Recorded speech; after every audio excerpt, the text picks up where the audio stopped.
I was at Faith between 2006 and, well, for the undergrad, 2006 to 2010, and then I was at seminary 2011 and 12. In the undergrad, I studied sacred music, and I added Greek and other things to that. I studied violin in the sacred music program. And then for seminary, I did the 2 years, I did a master's of arts and biblical studies.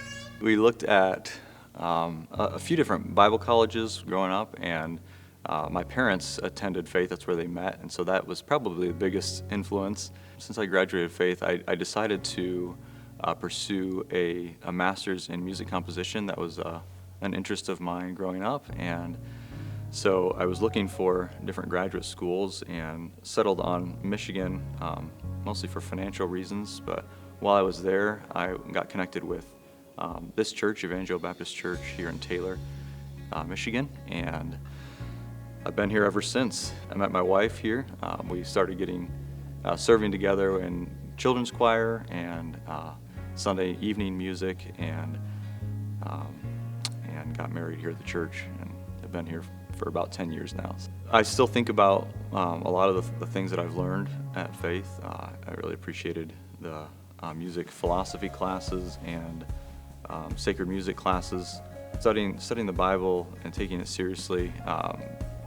Loved the original languages classes with Dr. Newman at the time, in Greek, and Dr. Little in Hebrew. I've been able to use some of that in my ministry. I still think about a lot of the things that my professors said. They come to mind. There's a lot in ministry that shows up that you don't feel prepared for, but I feel like the principles that we learn are very applicable. One other thing that comes to mind a lot is my counseling classes with Dr. Newman as well. There are principles from that still pop into my head as situations arise, either in my ministry or with my family. I loved being part of the ensembles, the music opportunities. Not only the camaraderie of learning music and making music together, but of seeing how music ministry can play out in different contexts. Being able to also be exposed to churches in a variety of locations throughout the country, and we even took a trip to Europe and got to see missions in Europe and see how the church looks a little bit differently, but also the same, in many ways. I was thankful for those opportunities to travel. I would say when I was involved with music ministry at Faith, that helped solidify a desire that I had to continue to be involved in music ministry in the church. I remember a specific time leading congregational music as part of a traveling team, and it wasn't during the moment of our presenting our choral selections. It was while I was leading the congregation and hearing them sing. I remember that moment that just really had an impact on me. I thought I really want to be involved in doing something like this.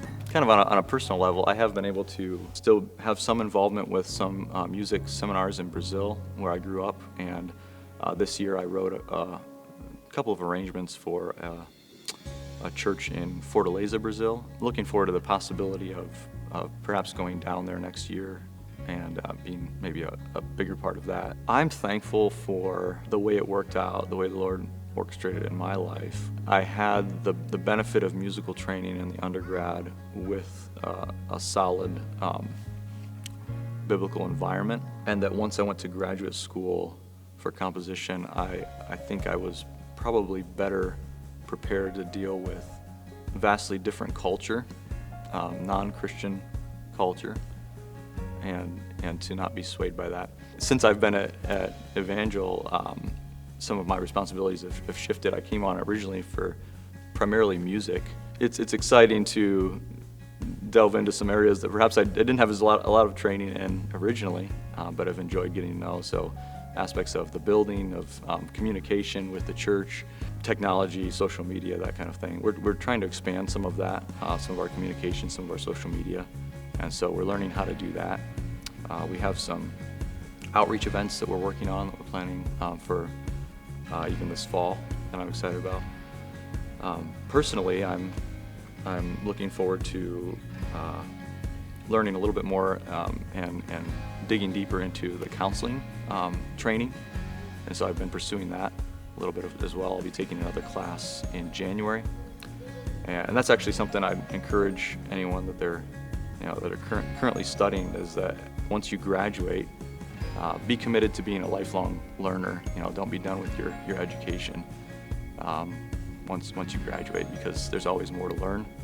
And I have the benefit, the privilege of having a good seminary here close, DBTS, and I'm enjoying taking classes when I can with them, or going to conferences and lectures that are available to pastors in the area. But I enjoy continuing education. I want to continue to learn, to be a lifelong learner.